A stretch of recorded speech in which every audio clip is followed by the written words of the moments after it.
Copa del রে এর final নিশ্চিত করলো বার্সেলোনা। মাত্র ম্যাচটা শেষ হয়েছে সেমিফাইনালের অ্যাটলেটিকো মাদ্রিদের এগেনস্টে 1-0 উইন করছে বার্সা। বার্সা মাত্র একটা গোল করতে পারছে এবং এটা নিয়েই প্লেয়াররা অনেক বেশি পরিমাণ সন্তুষ্ট। অর্থাৎ মাত্র ম্যাচটা শেষ হয়েছে, এই তো স্ক্রিনে দেখে আসলাম যে প্লেয়াররা যেইভাবে মানে সেলিব্রেট করতেছে, তারা অনেক বেশি পরিমাণ হ্যাপি আছে দেখেই বোঝা যাইতেছে, এবং কোচও অনেক বেশি পরিমাণ হ্যান্সি ফ্লিক উনিও অনেক বেশি পরিমাণ মানে খুশি অবস্থায় আছেন। ওভারঅল উইন করছে এবং ফাইনাল নিশ্চিত করছে, সেটার কারণে অনেক বেশি পরিমাণ হ্যাপি থাকবে, এটা খুবই স্বাভাবিক একটা বিষয়।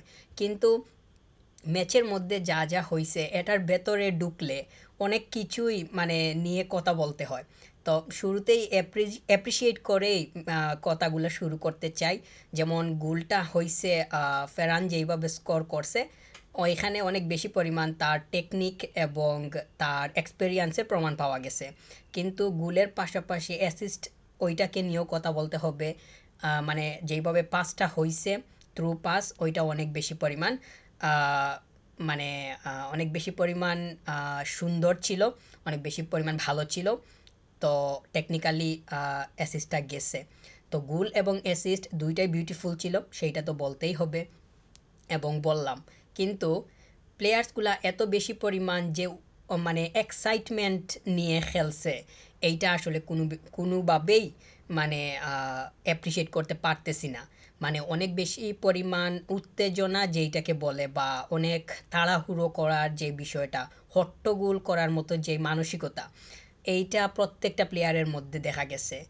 বিশেষ করে যদি রাফিনহাকে নিয়ে বলি, মানে সে কোনোভাবেই নিজেকে শান্ত অবস্থায় যে মানে আজকের ম্যাচটাতে রাখতে পারছে, এইটা আসলে কোনোভাবেই মনে হয়নি।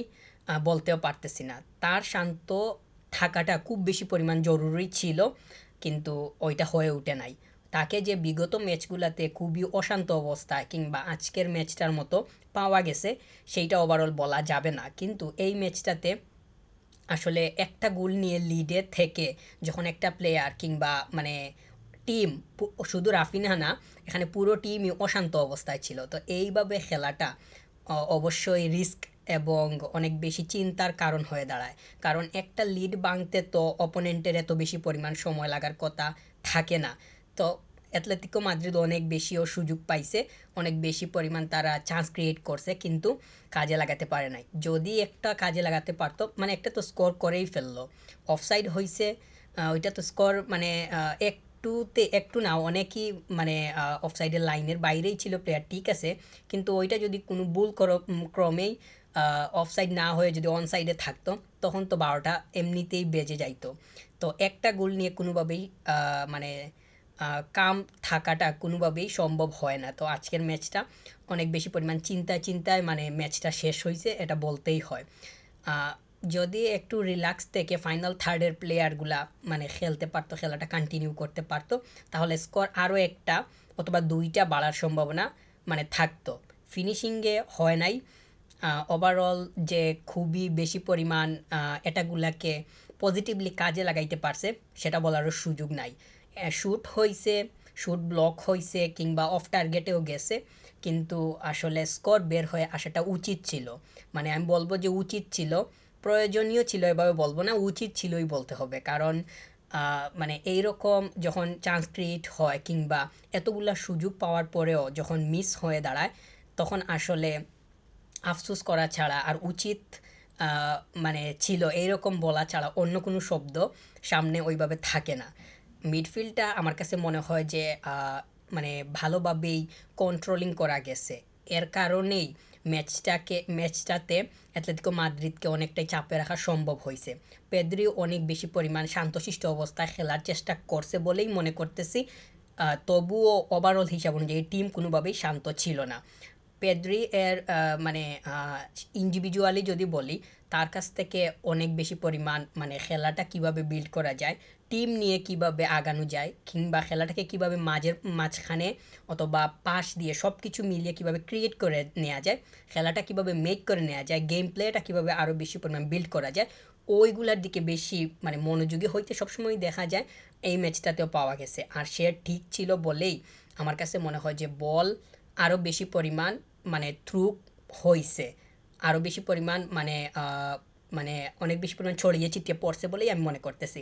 অনেকগুলা মানে প্লেয়ার্সদেরকে কীভাবে কানেক্ট করা যায় এই দিকে অনেক বেশি পরিমাণ মনোযোগ ছিল, এবং সে যথেষ্ট পরিমাণ মানে রিল্যাক্স অবস্থায় দেখা গেছে। তবে ওই রিল্যাক্সটা আসলে টিমের সাথে যে খুব বেশি পরিমাণ মানানসই অবস্থায় হইছে সেটা বলতে পারতেছি না। কারণ ওভারঅল টিমের হিসাবটা বললেই বলা যায় যে কোনোভাবেই মানে মাথা ঠান্ডা রেখে খেলাটা আজকে প্লে করতে পারে নাই। যদি পারতো তাহলে হয়তো দেখা যাইতো যে আরও বেশি পরিমাণ ডমিনেট করতেছে, কিন্তু মানে ওইটা হয়ে ওঠে নাই। ডিফেন্ডারদেরকে অবশ্যই ক্রেডিট দিতে হয়, বাহবা দিতে হয়, কারণ ওইটা অফসাইড যেই জায়গাতে হয় ওইটা মোটামুটি মিডফিল্ডের কাছাকাছি অবস্থায় ছিল। তো ওই জায়গাতেই অফসাইড ধরাই দিচ্ছে, এটা অবশ্যই মানে যেই ধরনের পরিকল্পনা, ওই পরিকল্পনার সঠিক বাস্তবায়ন ঘটছে সেইটার উদাহরণ। তো এই জায়গাতে কোচিং স্টাফদেরকে অবশ্যই এখানে বাহবা দিতে হবে।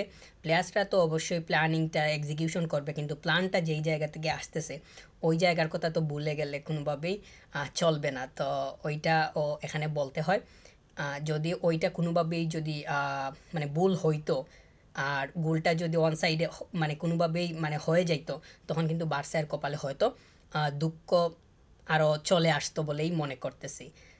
যতটুকু হয়েছে ডিফেন্ডাররা যতটুকু মানে তারা যেইভাবে খেলে আসতেছে, তাদের যেই মানে প্ল্যানটা আছে ওই প্ল্যানের প্রতি যতটুকু পরিমাণ ক্রিয়েটিভ থাকা দরকার হয় ততটুকু পরিমাণ ছিল বলেই মনে করতেছি।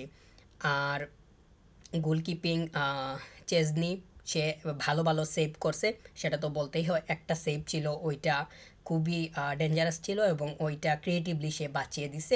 এই জায়গাতে অবশ্যই সে ভাবা পাবে।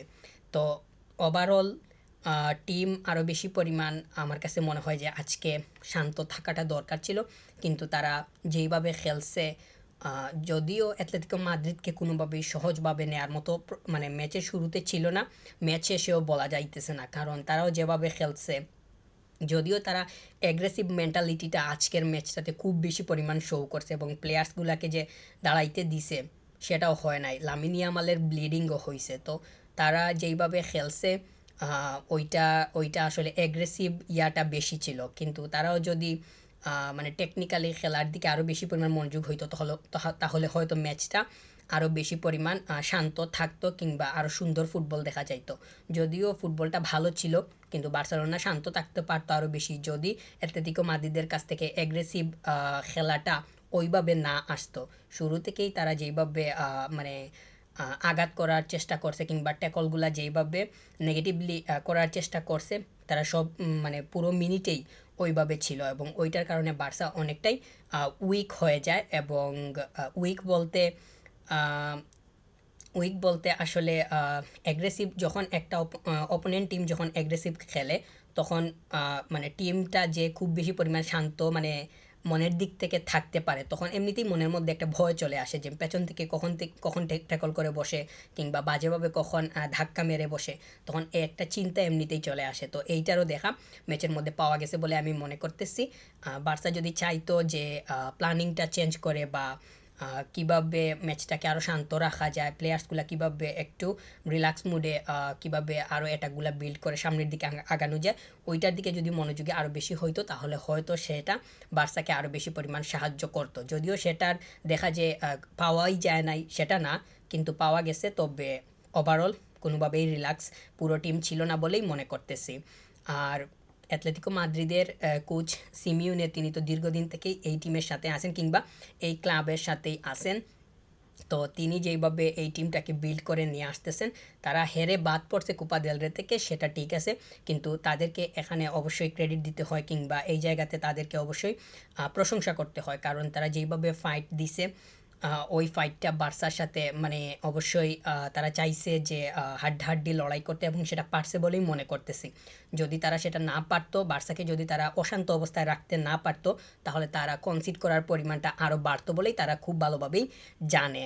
তো তারা যে অ্যাগ্রেসিভ ওয়েতে খেলছে, আমার কাছে মনে হয় যে এটা পূর্ব পরিকল্পনাই ছিল, কারণ এটা হুট করে এইভাবে আসার কথা না। কারণ এই সিজনে বার্সার এগেইনস্টে তারা আগেও খেলছিল। তো তাদের কাছ থেকে যে এইভাবে মানে তাদের প্ল্যানিংয়ের দেখা পাওয়া গেছিল, সেইটা মানে ওইভাবে বলা যাবে না। কিন্তু আজকের ম্যাচটাতে তারা এই পরিকল্পনাটা নিয়ে আসছে, সেইটা অবশ্যই তাদেরই একটা অংশ ছিল। মানে তাদের পরিকল্পনা যতগুলো ছিল সব কিছুর একটা অংশ ছিলই বলেই মনে করতেছি। তারা তো স্কোরও করছে, যদিও মানে স্কোর বারবার বলতেছি, ওইটা স্কোর তো আর হবে না, মানে হয় নাই, অফসাইডের কারণে বাতিল হয়েছে। তবে যদি তারা ওইটা কোনোভাবেই মানে রাইট করে ফেলতো, তখন কিন্তু খেলাটা আরও বেশি পরিমাণ জমে যাইতো। আর আমিও চাইছিলাম যে বার্সা যেইভাবে খেলতেছে এই খেলাটা, মানে এইভাবে আসলে বার্সা একটা গোল করার পর, যখন বার্সা গোল করছে, গোল করার পর থেকেই দেখা গেছে যে বার্সা মানে অনেক বেশি পরিমাণ এক্সাইটমেন্টের পরিমাণটা আরও বাড়িয়ে দিছে। কিন্তু তাদের শান্ত থাকাটা দরকার ছিল। রাফিনহা যেইভাবে খেলছে, তার বলগুলা আরও বেশি, মানে যখন বলটা ছাড়া দরকার ছিল তখন দেখা গেছে যে সে শ্যুট নিতেছে। আর আমরা লামিনী আমালের বেলায়ও দেখছি, সে যে বলটা পাস করছে ফেরানকে, মানে যেটা গোল আসছে ওইটা তো ঠিক ছিল, তারপরেও আরও অনেক বল তার কাছে গিয়েছে। আমরা দুই একটা বলে এরকম দেখছি যে ওই বলটা সে কিক না করে যদি ছেড়ে দিত, তাহলে ওই বলটা যেই প্লেয়ারের কাছে যাইতো, তখন দেখা যাইতো যে ওই প্লেয়ারটা আরও ভালোভাবেই কিক নেওয়ার একটা স্কোপ তৈরি হইতেছে। কিন্তু ওই দিকে সে মনোযোগ না দিয়ে নিজে থেকেই কিক করছে, যেই ডিসিশনটা কোনোভাবেই মানে স্ক্রিনে দেখে মেনে নেওয়ার মতো না। তবে মাঠের মধ্যে থেকে যে সে যে মানে প্লেয়ার্সদেরকে তো আসলে সেকেন্ডে সেকেন্ডে ডিসিশন নিতে হয়, এখানে তো ওয়েট করার কোনো সুযোগই নাই। কিক করবে নাকি ছেড়ে দিবে সেটা তো আসলে সাথে সাথেই ডিসিশনটা মেক করতে হয়। তো স্ক্রিনে দেখে আমরা যেইভাবে বুঝতে পারি, প্লেয়ার্সরা মাঠের মধ্যে আরও ভালোভাবেই সেটা বুঝতে পারে বলেই মনে করি। লামিনী আমাল কিছু কয়েকটা বল দেখা গেছে যে সে নিজে কিক করতেছে, কিন্তু ওটা কিক না করে যদি সে ছেড়ে দিত, তাহলে ওই যে প্লেয়ারটা পাইতো ওইখানে অপরচুনিটি আরও খুব সলিডলি মানে ক্রিয়েট হইতো। তখন দেখা যায় যে গোল করার পসিবিলিটিসটা বা অন টার্গেট শটটা আরও জোরালো হওয়ার পসিবিলিটিস অনেক বেশি পরিমাণ বেড়ে যাওয়ার সম্ভাবনা তৈরি হইতো। তো সেটা না হয়ে, মানে সেটা তো বলটা তো ছাড়েই নাই, তাহলে ওইটা তো আর হওয়ার কোনো সুযোগ ছিল না। তো ওভারঅল বার্সা যেইভাবে খেলছে সেটা তো আসলে সন্তুষ্ট থাকতেই হবে। ম্যাচ যেহেতু জিতছে, এখানে তো আর নেগেটিভিটি এত বেশি পরিমাণ খোঁজার কোনো সুযোগ নেই। এখানে যদি রেজাল্টটা অন্যরকম হইতো, তখন হয়তো আরও বেশি পরিমাণ সেটা বলা যাইতো। ওভারঅল এটাই বলে শেষ করতে চাই, বার্সা পজিটিভ ছিল। যা বলছি তো বলছি, যেগুলা আসলে ম্যাচের মধ্যে যা দেখা গেছে সেইটাতে বার্সা যে খুব বেশি পরিমাণ শান্ত অবস্থায় খেলছে সেটা তো বলতে পারি নাই। তবে এখন বলতেছি যে আসলে বার্সা আহ, মানে শেষের দিকেই বলে শেষ করতে চাই যে বার্সা পজিটিভ ছিল। আর খেলাটা অবশ্যই দারুণ ছিল। উম, এই খেলাটা নেক্সট ম্যাচে এই খেলার পরিবর্তন হওয়াটা দরকার হবে, প্লেয়ার্সরা যাতে শান্ত থাকে, পজিটিভিটির পরিমাণ যাতে আরও বেশি বাড়ে, সেই দিকে মনোযোগ দেওয়াটা অনেক বেশি পরিমাণ দরকার হবে। আশা করতেছি নেক্সট ম্যাচটাতে অবশ্যই বার্সা অন্যভাবে খেলবে। অন্যভাবে বলতে বার্সা সচরাচর যেভাবে খেলে রিল্যাক্স থেকে খেলাটা যাতে টিম ওয়েতে বিল্ড করা যায় সেই দিকে মনোযোগ দিয়ে, তো সেইটার দেখা হয়তো নেক্সট ম্যাচে পাওয়ার সম্ভাবনা তৈরি হবে।